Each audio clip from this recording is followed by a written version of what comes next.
Well, hello and welcome to the B2B Growth Think Tank. Joining me today to talk business growth and help out a fellow business leader on the virtual hot seat is someone who I know is going to blow your mind a little by sharing some of his most powerful, practical, and ready-to-use strategies to improve your LinkedIn game.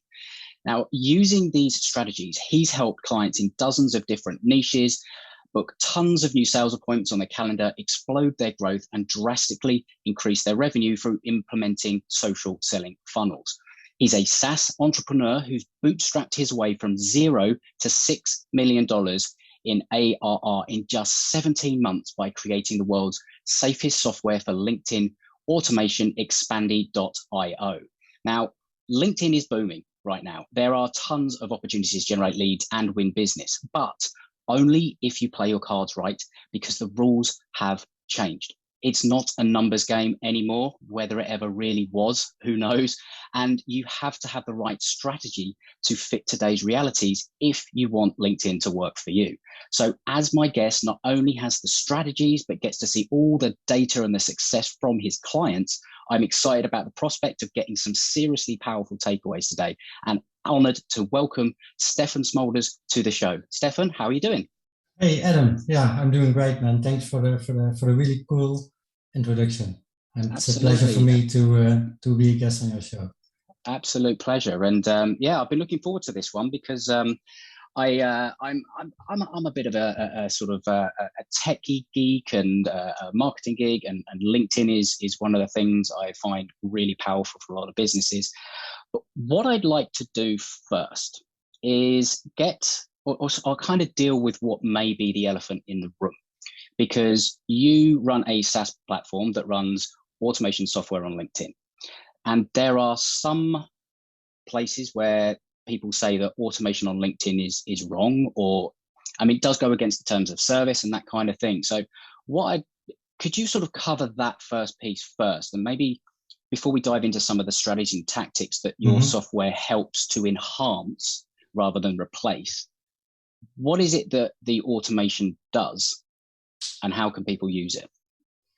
Yeah, I think that's actually a great question to start with. Yeah, first of all, my name is Stefan, and I'm the founder of Expandy. We'll save a software for LinkedIn automation.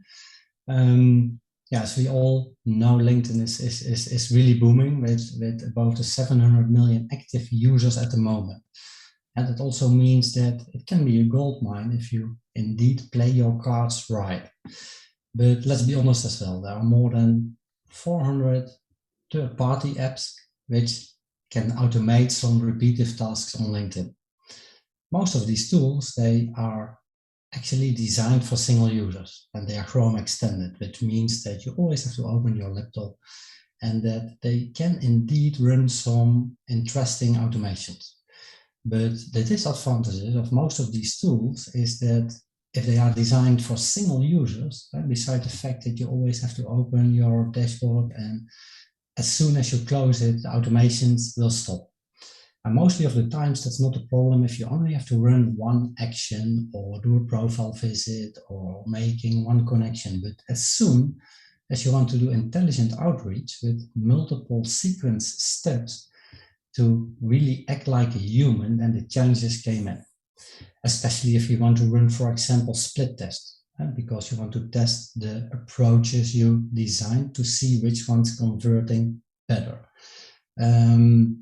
So mostly of the times it's stuck at that point because these tools, they lack in doing an advanced automation. And beside of that, it's also the case that actually a lot of people, they are scared to losing their profiles on LinkedIn. So we have to make sure that we're doing all these automations on a safe way.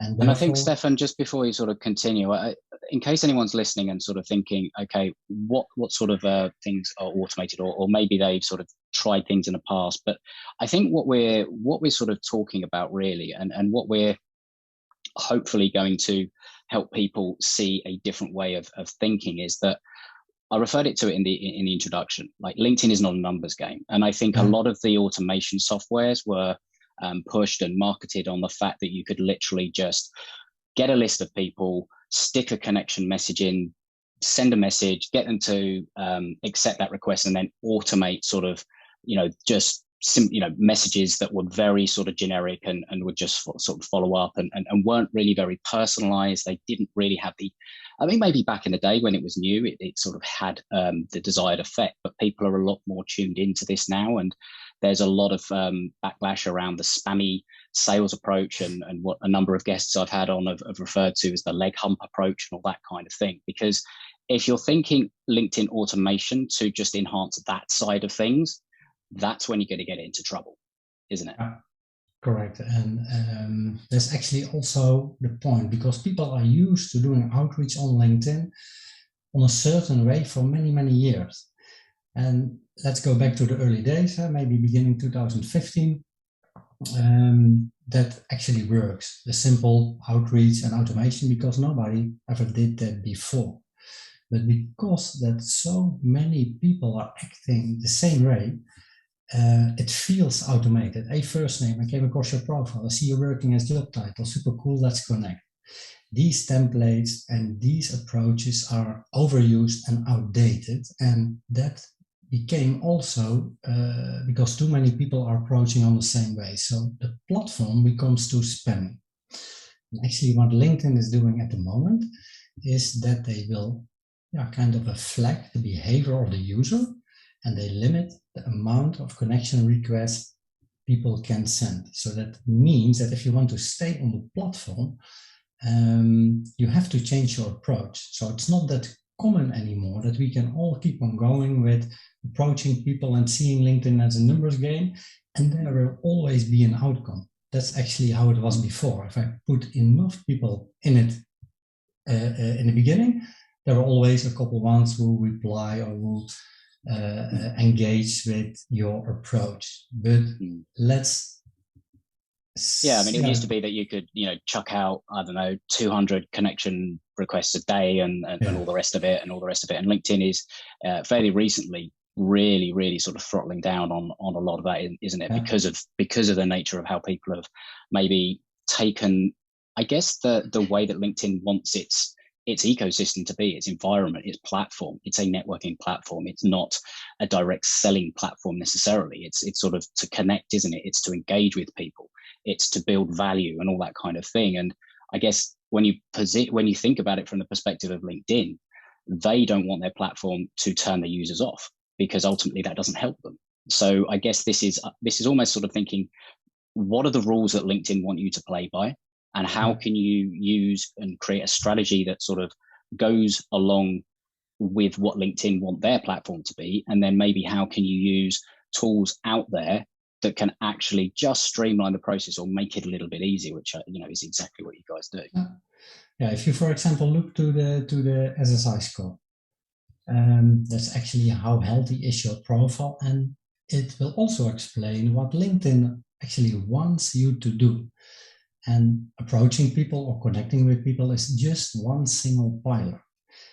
So there are a couple more pillars, and if we go a bit more in depth there, then you will see that LinkedIn will value it if you create on a consistent way valuable content, not once a week, but maybe 2, 3, or 4 times a week.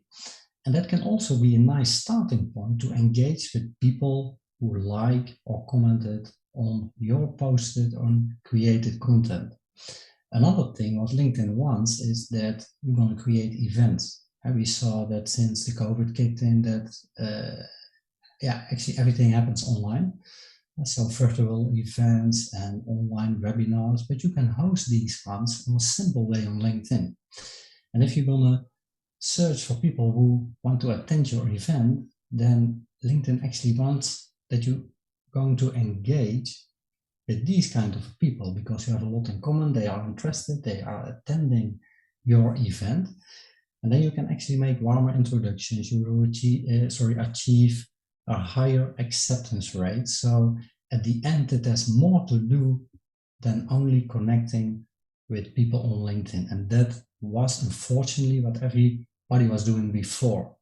And I see as well, along all the 10K users who are using such kind of a tool as Expanding, that it's very hard for people to change their behavior and actually educate them again to do a step back Because LinkedIn say, okay, we actually going to separate the men from the boys, and the people who want to stay on the platform, they have to come out of their comfort zones, and they can't keep on going with sending 100 requests each and every day.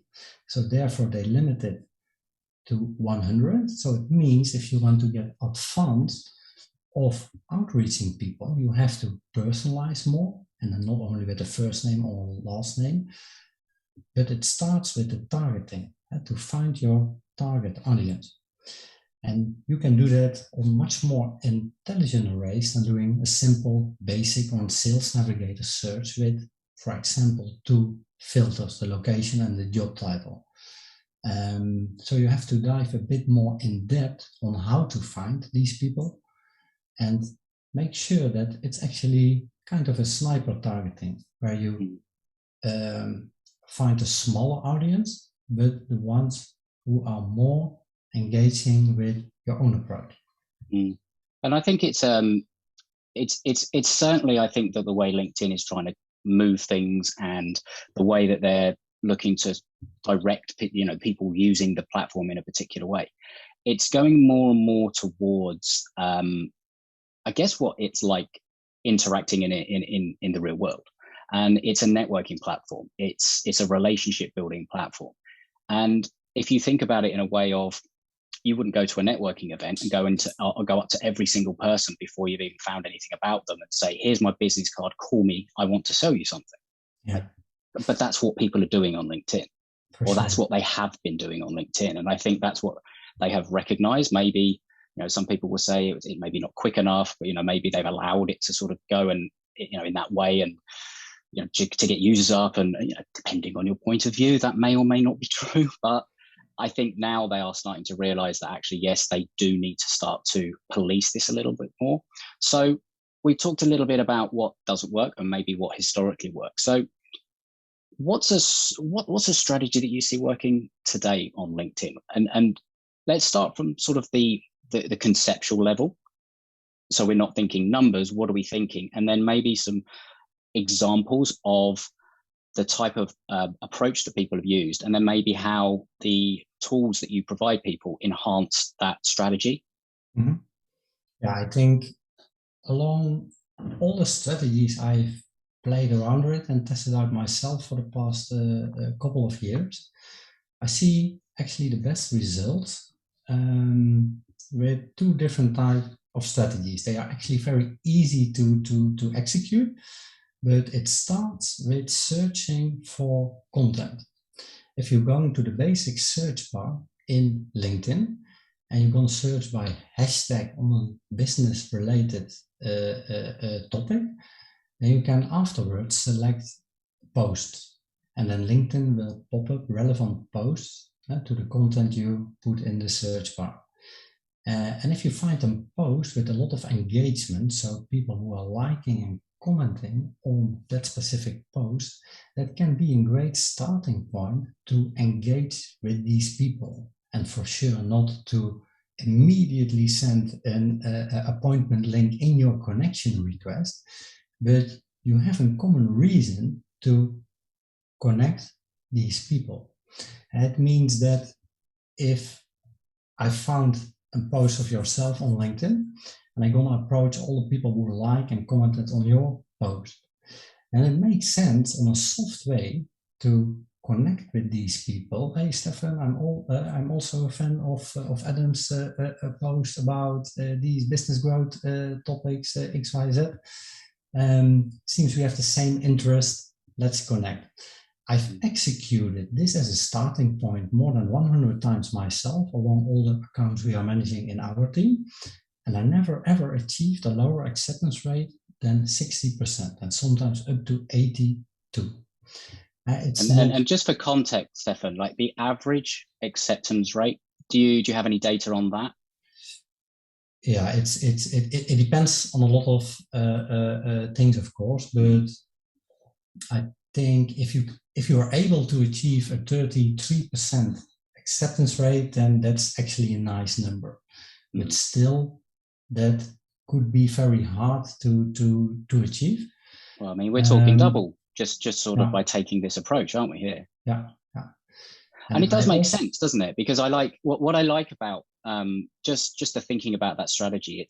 It's again, it's based in the way that human beings behave. It's psychology, it's fundamental, it's behavior, and it is what is a commonality, because we are attracted to the kind of people that are like us. Like, it's natural, it's just the way we are. And if you see that somebody is liking something that you can also relate to, it's a conversation starter.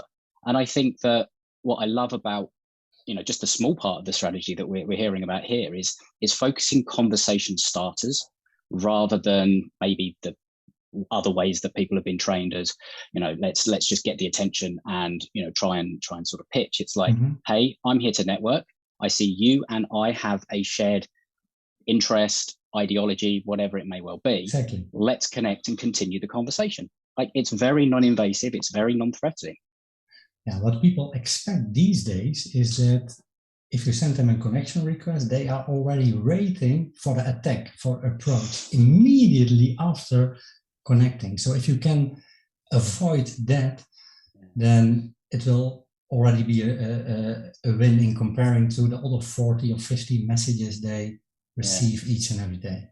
It's almost like I have this image in my head now where if people are being sent a lot of different connection requests and all the, and outreach messages and stuff like that, it's almost like the person's on the other end of the screen, kind of like with their hands up in front of their face, sort of defending them, and it's almost like the job of that first message is to get them to lower their guard and open their body to accept almost like a handshake or even a hug. It's that kind of approach. Correct. You actually want that people gonna change the approach from like to love. And as a follow-up, I should recommend in this case to interrupt the patterns and to minimize the ask and to relax people a bit more. For example, if you want to or decide to follow up after they're connecting instead of approaching or attacking, then you can also send a cool GIF animation about yourself with a cup of coffee or wish somebody a nice day with an image.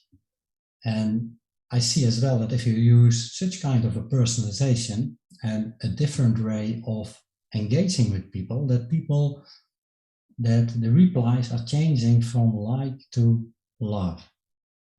And that's a better starting point to engage later on. It's not always necessary to get immediately or straight away to the point of booking a call or an appointment, or at least asking somebody. People are open to share a lot of things if you ask the right questions.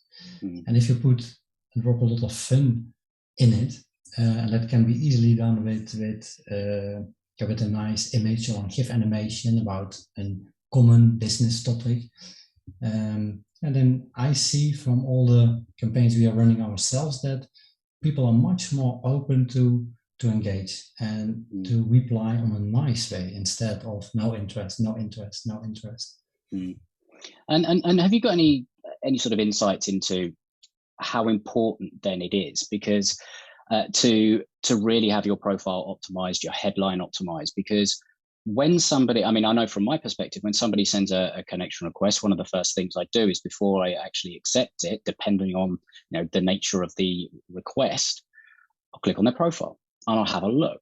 And if it's quite an obvious profile that is quite a sales-led, not sales-led profile, but it there's not a lot of attention taken to it. It's not written in terms of the person that they serve and all that kind of thing. It's just all about sort of the company and we do this and blah, blah, blah. I might be a little bit less inclined to accept it. And if the headline doesn't necessarily reflect and then benefit to me connecting, are you seeing any correlation between tweaking that and the kind of request acceptance rates? Yeah, what you in general see on profiles is that some of them are indeed over the top, with too many highlights or changing in the colors around the profile image, or you actually see still, and unfortunately, too much profiles which are not optimized, which not have 5 stars. And it's an easy thing to change your background header image, to have a proper profile image, to use your headline to share a couple of valuable insights instead of using it for the job title and the company name. I think most of the people still running their accounts unoptimized. They have no summary, and in a couple of split seconds, you want to decide, can this be a valuable relationship if I accept them? So I totally agree with you, Adam, that the first thing people are doing before they receiving, or after they receiving a connection request, is review the profile. LinkedIn also has some recommendations, and I think if you follow that order to make it at least a 5-star profile, that you cover all the different sections, that that should be done by everyone. And unfortunately, that's a huge misser still for many people on the platform. Yeah, definitely. And I think if you think about it in a way that your headline is there to gain attention, like it's a headline, a headline in a newspaper, a headline in an advertisement, anything like that. The headline is to get attention and communicate a benefit to the person to continue reading. So that, I believe, is part of what the headline should do.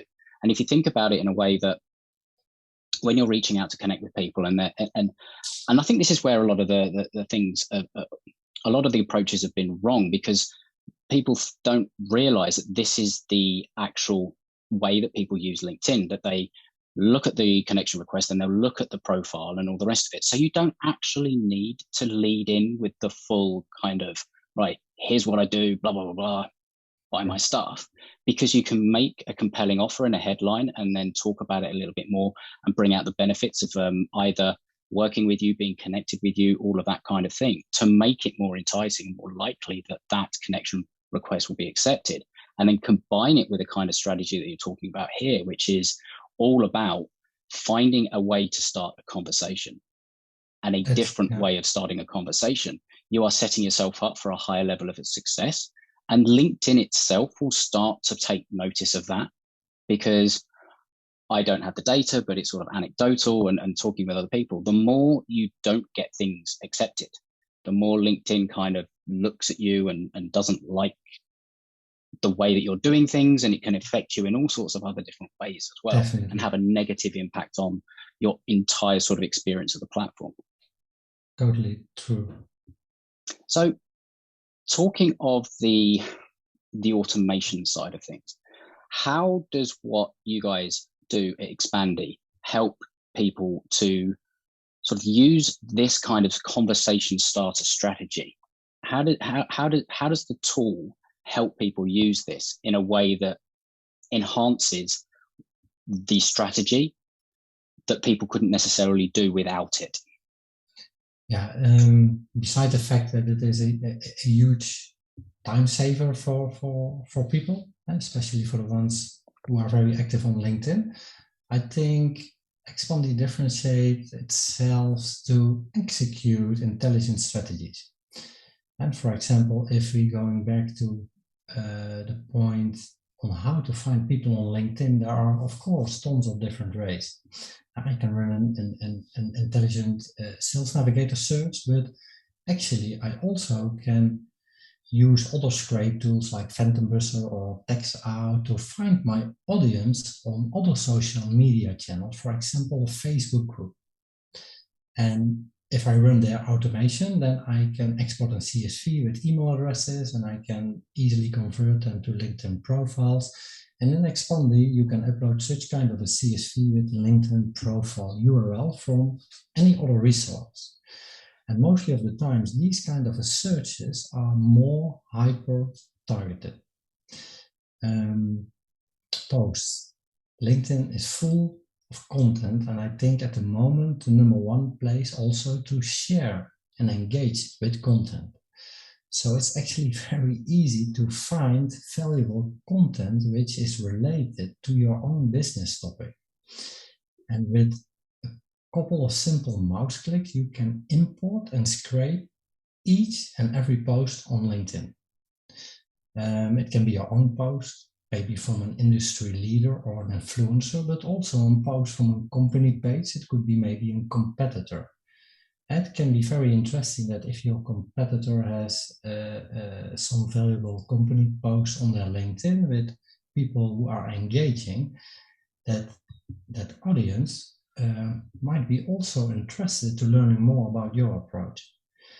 That can be easily done with Expandy. What we see since a couple of months is that, for example, polls are very, very popular because it's more easy for people to engage with a poll question by simply clicking on it than writing a comment down. In Expandy, we allow you, for example, to create your own poll and import all the people who vote. Another interesting search strategy we embedded in Expandy is that LinkedIn is also full of events. Especially, as I mentioned before, after the COVID, we see an increasement of active events on LinkedIn. But if you're going to search for a specific event which matches your business topic or service, the audience who attend that event can be an interesting starting point to engage with. So if you attend an event with a couple of clicks, you can easily import all the attendees from that event and use that as a starting point to run your automation through Expandy. And it makes a bit more sense thinking about it that way, because I think what I'm hearing is that the real benefit of using an automation software isn't necessarily what people have been pushing. It's not necessarily the outreach side of things. It's a lot to do with the ability to target, but not just to target based on the criteria, which, Sales Navigator does help things, but you're still reliant on people to be putting the right things in their profile, to be updating their profile, all that kind of thing. Whereas what you're talking about here is you're targeting based on behavior. You're targeting based on things that people are actually doing. And by their behavior, what they're showing is an interest in a particular topic, a particular event, a particular type of content, all that kind of stuff, which it's not available in the normal search. You don't have a filter for, liked so-and-so's post. You don't have any of that. So this makes a bit more sense because you will get a bit more of it'll be targeted, but it'll also be based on the fact that people have recently actually done something on the platform. Therefore, you can be a little bit more informed about the kind of things that they may well be interested in here. And you can just use that as a conversation starter. And I think that's the thing that's coming through all of this. It's a conversation starter, and using some of the tools out there and some of the automations to be able just to make that a little bit more simple, and then maybe save some of the time on the back end as well. But really, maybe it's a shift in the mindset of what you can use software for. Right. And ultimately, I think, and some of the stuff that you guys have in your, I found that the LinkedIn platform is great, but some of the interfaces are awful. Like the message inbox is terrible. Like it is absolutely terrible. To be able to manage it, to be able to keep track, to be able to, they used to have tags, then they have lists in Sales Navigator and all that kind of thing. It's still got very messy. But actually looking at a tool like Expandy, it kind of brings it all in, and it actually makes it easier to sort of follow the conversation and not miss things. And that's another real benefit, I think, of these sorts of tools, because we can just let things slip through the cracks on LinkedIn. It's very, very easy to do. Totally true. And I think for most of the people, the number one problem beside finding the best way to approach people is actually keeping track of the LinkedIn inbox, because for some strange reason, and that's also for many, many years, that if you refresh your inbox, you lose the unread messages, it's not ranked in the right order. But if you lose these messages, you can't reply, you lose actually track of everything, and also of the business opportunities which should came out of it. And indeed, in Expandy, we've synced the LinkedIn inbox, and we are also able to provide an in-app chat, which means that you don't have to leave our cloud-based dashboard, but that you can follow up straight from the Expandy in-app chat instead of leaving. And to make it a bit more easier for everybody, you can assign tags, you can make it a bit more comfortable for yourself. You can push them forward to your CRM or to Google Sheet to get a better insights of the numbers and track of everything what's going on. Yeah, definitely. And I think, that in itself, I think LinkedIn could probably learn a lot from, companies like yours, actually how to design that interface to make it a little bit more user friendly, because that does, it turns a lot of people off. I know I've spoken with people that are like, yes, I would use it more, but it's too cumbersome. It's not very intuitive. I lose all these conversations and all the rest of it. And ultimately, I think that, LinkedIn does publicly say that they don't like these sorts of things, but I think it's because of the way that they've been used. If you're using it to just enhance the way that you maintain your relationships, I can't see that that's a bad thing.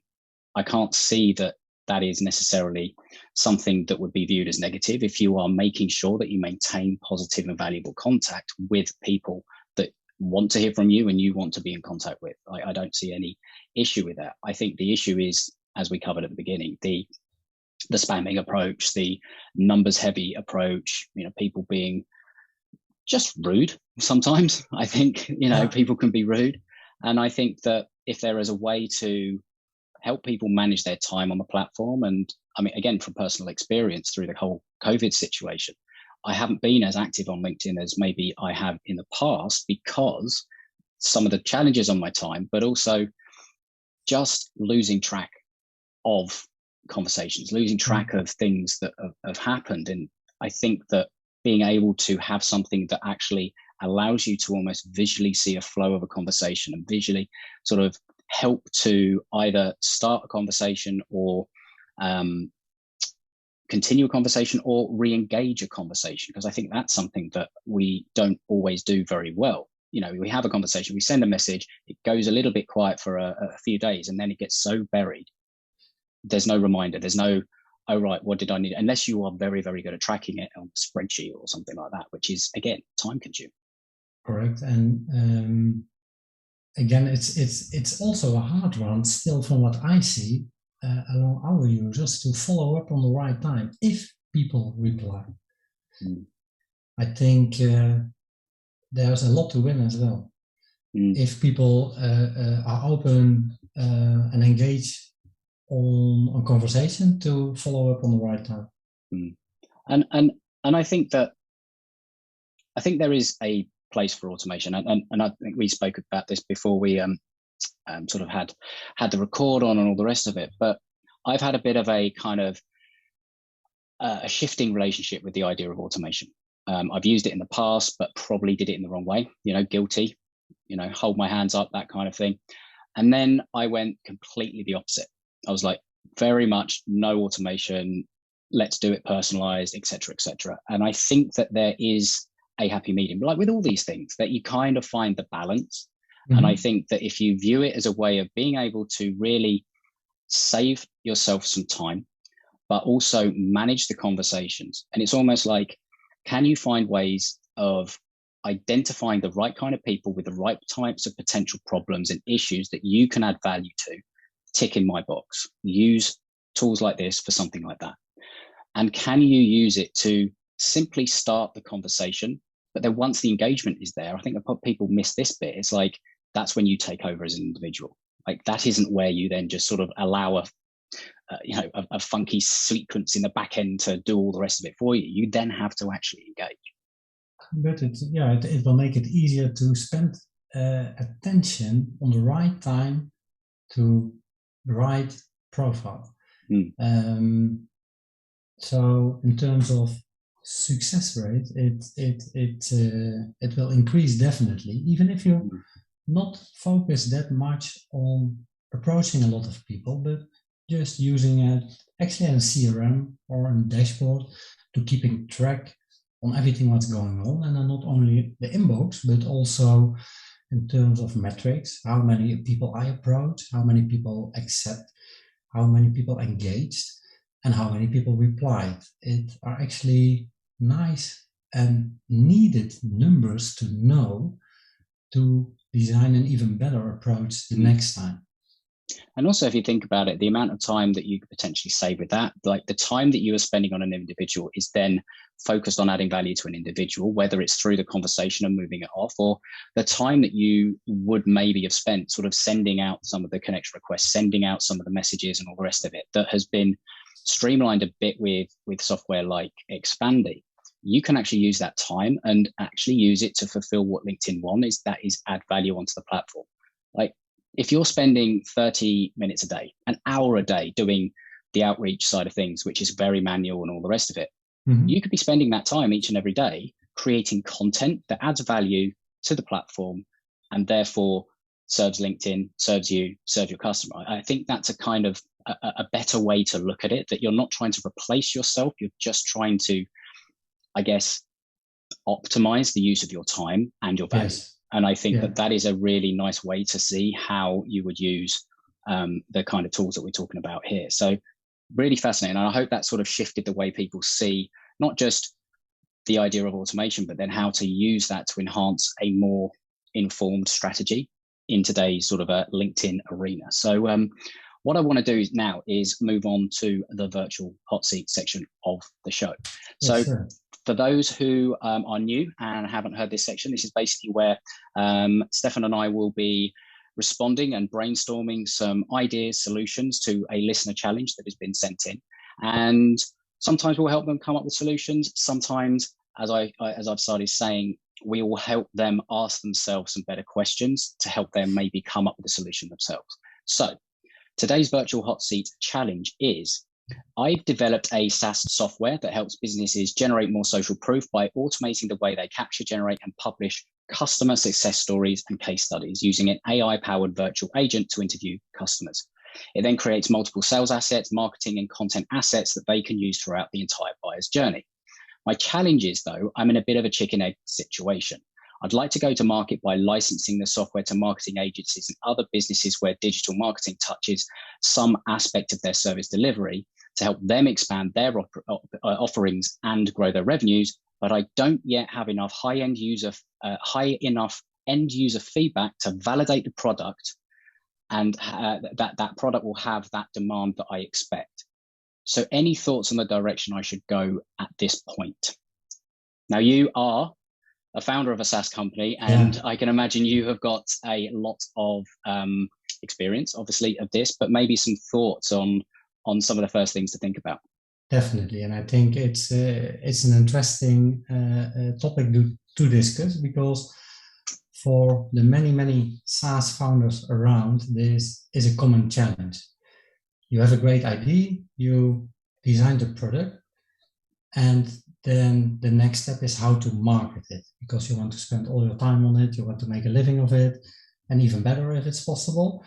But in my opinion, it all starts with the product market fit and the validation of the product, because there are maybe already tons of similar tools out over there which you're not aware of, and even if you're aware of that, you can take advantage of it.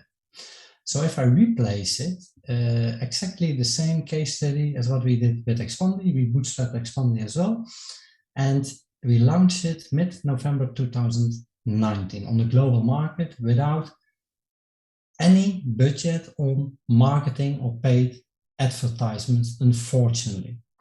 So we needed to be a bit more creative and doing things out of the box to move things forward. Now, a little bit of a small background. I was an agency owner who helped people getting great results on LinkedIn before I started designing Expandy. But I've used all the tools out there in the market. I knew all their advantages, but also their disadvantages. And that was also the reason why I stuck. And from frustration, I shared my ideas about Expandy, to use it on a safe way in the cloud from agency perspective with my technical co-founder, Glenn. And that was actually our starting point. But after that, the go-to-market, what we did in the beginning is that we start building a comparing page between our tool and one of our biggest competitors at that time point. And because I've used these tools before myself, I for sure knew everything about what was not that perfect in my believing. And as a second step, we needed to gather feedback as well from people. Is there a fit? Will it definitely make sense to spend all our money and time to move the project forward? So what we did as a starting point was that we were searching for communities where actually the community of our competitors. So let's say our competitor had a Twitter page, but they also had a closed Facebook group with a lot of users in there. And what we did, we used a scrape tool. I think at that time point it was Texao to scrape all the people in that group. And we exported all the email addresses, and later on we converted these ones to our own tool as an upload. And we used Expanding to engage and connect with these people. Hey, first name, I see we are both a part of the amazing competitor group. So we have a common interest, and I just want to learn more about how you use it. That was the starting point to approach these people. And instead of attacking them, we asked just that we were stuck with using the competitors tool. Therefore, we designed a brand new one with a lot of new opportunities. But before we go to market, we want to validate it. And actually, we need feedback from experienced users like yourself. And such kind of approach we designed. And that approach to gather feedback brought us more than 40 appointments per week coming out from that sequence. And the goal was, of course, to book a call, actually a feedback call, to share some ideas, which we had in mind. And I always started with asking, okay, how you use the competitors tool and what's working for you and what's not working. And 70% of what they were sharing with me aligned exactly with the comparing page I designed. So it was easy afterwards to say, if I can solve all these challenges you're facing now, would you be open to learn a bit more about what we've designed? Yeah, and what I like as well is, first of all, that you've drunk your own champagne with that approach. You've used the tool that you have designed to actually do that. Now, this person may or may not be able to do that, and there may or may not be similar kind of competitors out there and all the rest of it. But I think that hearing the thread that goes through the way that you've approached it, it's about sort of thinking, okay, how can I actually go out and find groups of people that are likely to have the problem that I believe my software solves, and how can I engage them in a way that is non-salesy, non-invasive, kind of looking for feedback to be able to have regular conversations with them, and going with that hypothesis of, this is why I believe what we have is going to actually be an enhanced experience in comparison maybe to competitors or the way that you're doing things right now. And you're validating, you're asking questions, and at the end, it is very much that offer, I guess, of, would you like to hear about what we are doing, and see if you are sort of interested in it. I'm curious to sort of hear as well, did you offer any sort of like beta groups, or the way that people would maybe sort of say, okay, you can, come in, use it, we won't charge you, break it, see how things go, like that kind of thing? Was that an approach you took? No, we did not do that, but if I should do it again, because the market where we operate is a little bit of a gray area, right? It's a cat and a mouse game with LinkedIn, so it's all about trust and safety, and because nobody wants to lose their profiles. So we decided, maybe a bit too late, to take advantage of creating our own community, a close community where we share value, to create a safe place for people with similar people in there, which can share ideas. So to come back to your actually case study, I should create straight from the beginning a safe place and community. And from my experience, I see that, for example, the groups on Facebook are much more active than the ones on LinkedIn. So if you are able to create an own closed Facebook community and then use LinkedIn and build a funnel to bring people in there. And coming back to some of the search strategies, that if you're going to search for content related to your product, then it's actually a warm introduction to bring people because you like this post, because you attend this event. I've created a community about this business topic where we share tons of value, and Stefan is also in there. Mark Zuckerberg votes for the top 100 groups. There's a funny joke in it. Would you join as well? Yeah, I like that idea as well. I think that could be incredibly valuable. And I think that, I mean, what are your thoughts about sort of going for the licensing approach as opposed to going direct to the end user? Because I think that what that approach does is it's sort of going to, again, it's kind of taking a similar type of approach. It's going to places where there are potentially groups already, i.e. clients of agencies that would have this need, to sort of go in and add value to that agency, but also help that agency add further value to their end user, as opposed to going straight to direct end user. Yeah, I should take the easy way, and that's still going on with approaching the marketing agencies, because then you only have to convince them once, and you have to sell it once. And it means that their own customers, they already trust the agencies, so it will be more easier for them than for you to approach them straight away. Do you have a similar kind of program with Expandi? Yeah, in the beginning with Expandi, we thought it a bit more as well. In our beta period, when we just beta testing the product from technical perspective, we of course used our own tool to approach people. And in the beginning, we did it just on the Dutch market, and we approached actually people who did not even use an automation before to try to book a call with them. And with all our enthusiasm, of course, we booked a lot of calls, but we found out that it costs a lot of time and effort. First, I have to sell LinkedIn. If I sold LinkedIn, I have to sell automation. Oh, you can also automate some things on LinkedIn. If I sold the automation, then they ask me, how do I have to approach people?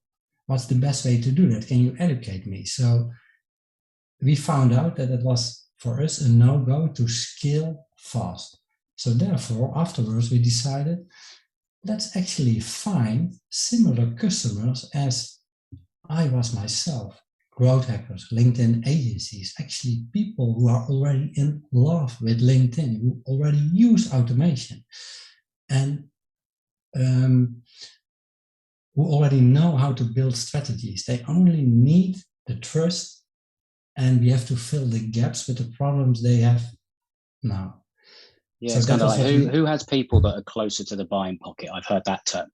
And it's kind of like they don't need the education around, say, the value of having social proof, because that might be something that this company will have to really concentrate on. It's like educating the value of it, and then the challenges of the old way versus a new way, and all that kind of thing. And it could be an even more narrowing of the target around the types of agencies. You're not going to go after a graphic design agency necessarily, or a SEO agency, but a reputation management agency will have people in that business, first of all, that understand the value of social proof, and also customers that also understand the value of social proof, because they're already paying for a service that helps enhance the reputation management, reviews, all that kind of thing. So I think that there's an awful lot of things to consider in there. But I think that, yeah, it is a chicken and egg thing with, let's be honest, with every business. Like, you have an idea, you want to go to market, but you need proof. So how do you get proof? Well, sometimes the best way you can get proof is by, as you've said, sort of having some of those conversations and then getting people just to try it, like however you want to get them to try it. But I think the difficulty, and we all make it a bit overcomplicated sometimes, we try and go for the world, whereas actually if we can go, right, these are the kind of people that I can identify, you can do something. And this hasn't something that I'd necessarily thought of, but that kind of taking some of the strategies that we've just been discussing is a great way of doing that. Finding content around social proof, around case studies, around, the things that the problem that your SaaS is going to solve, and engaging with them using maybe Expandy, even if they don't use Expandy. It's the same sort of approach. It's starting the conversation and then looking to be able to continue that and potentially validate it to the point where it's like you've got your own social proof. And I think that could be one of the, one of the ironies maybe, that you have a platform that is all about social proof, but you're trying to get that social proof yourself. Maybe on top of that, an interesting way is to actually search for content on Google and try to find authors of articles about social proof. We did a similar thing with Expandy. And what you're doing then is searching for micro-influencers, people with already a larger reach in that niche, and try to approach these people, not to sell them anything, but just try to become a friend and to give their feedback on the things you've designed. We did exactly the same with Expanding, and it helps. It costs at that time point tons of hours to find manually, indeed, on Google, a lot of articles from people who were talking about LinkedIn automation. So we took an Excel sheet and wrote everything down, the author, the title of the article, the website where we found it on, but also the competitive tool they recommended in their articles. And we use all these variables as actually kind of a dynamic placeholders to hyper-personalize the messages in our approach to reach them. Hey, Adam, I just finished reading your amazing article about the title on, and then it put in the website domain.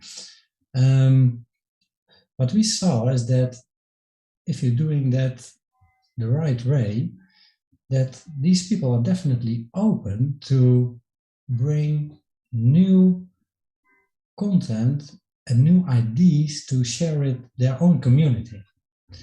And that makes sense, absolutely, because they've already got the trust and that kind definitely. of thing. So I think that's a fantastic way. And it's kind of like an endorsement, or whatever it is that you would sort of come up with that person, maybe just to try and get their feedback and all that kind of thing. So many ideas, so many benefits. So Stefan, that's been incredibly helpful, and I do hope that that is going to add some value to this person, but also just hearing about some of the even if you're not running a SaaS business, but having listened to the thinking of someone that has literally bootstrapped their way from nothing, 6 million a month, or 6 million in recurring revenue annually, that is gold. And I would advise you to go back and listen and have a think about how you can apply some of this thinking and ideas to your own business, because it will help. I think you are proof. So Stefan, that's been fantastic. And I mean, when it comes to the tool itself, why don't you give a quick sort of who would benefit from exploring something like Expandy, and then where's the best place to connect with you in order to find out more? Yeah, I think we slowly became the CNN for LinkedIn lead generation. So I try to produce a lot of content around the best tactics and strategies to approach on LinkedIn on ways which are a bit out of the box. And I published all these ones on the Expandy blog page, so people can I think it's interesting for everybody who want to get more advanced of doing active things on LinkedIn.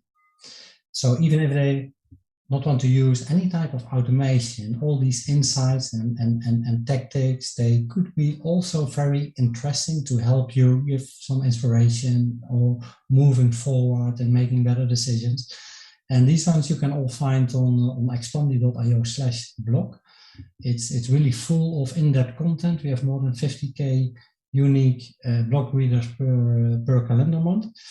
And if people want to get in touch with me personally, the most easiest way is to engage with me on Facebook. My Facebook is Stefan.Smulders83, and feel free to shoot over a message through the messenger over there, and I will make sure that I'm very, very responsive for any incoming questions to help people out. Fantastic. I'll put all those links as well. And one thing I will say about the content that I've seen from you guys and some of the reports and all the rest of it, it's exactly as you say. It's kind of like you can use the automation, or you don't have to use the automation with a lot of the things that you're saying, because the ideas and the strategies that you've come up with, they are based on sort of how people interact in the real world. And you have applied that to an online environment, and you have created a tool that will help and enhance it and maybe speed up the process or help you manage the process, however, but you don't have to use the tool, because it isn't about the tool, it's about the strategy. But it's about the strategy and then selecting the right tool for the job. And if you are going to go down this route, definitely Expandy is one of the tools I would suggest you go and take a look at, because of the way that you, I know, have sort of built the platform. You focused on really pushing the strategy in the right way, which I don't think comes across from everyone else. And it's safe, and it's just a user-friendly way of actually managing and building relationships and starting conversations. And I think that's what we need to focus on, and that's what we need to think about if we are going onto LinkedIn in a way that we want to potentially generate business. But it's got to start with hello. And that's what a tool like Expandy will help you do, is just improve how you say hello. Maybe that's a nice way of putting it. So, Stefan, thank you ever so much for joining me. It's been a really, really interesting conversation. I can only imagine there are people scribbling notes, and maybe they're not even listening anymore because they've gone over to the blog and Expandy and all the rest of things, because I think you really should. So make sure you do that. And I will leave you to your day. And thanks very much for joining me. Take care. It was a real pleasure to be here, and let's share some valuable links afterwards.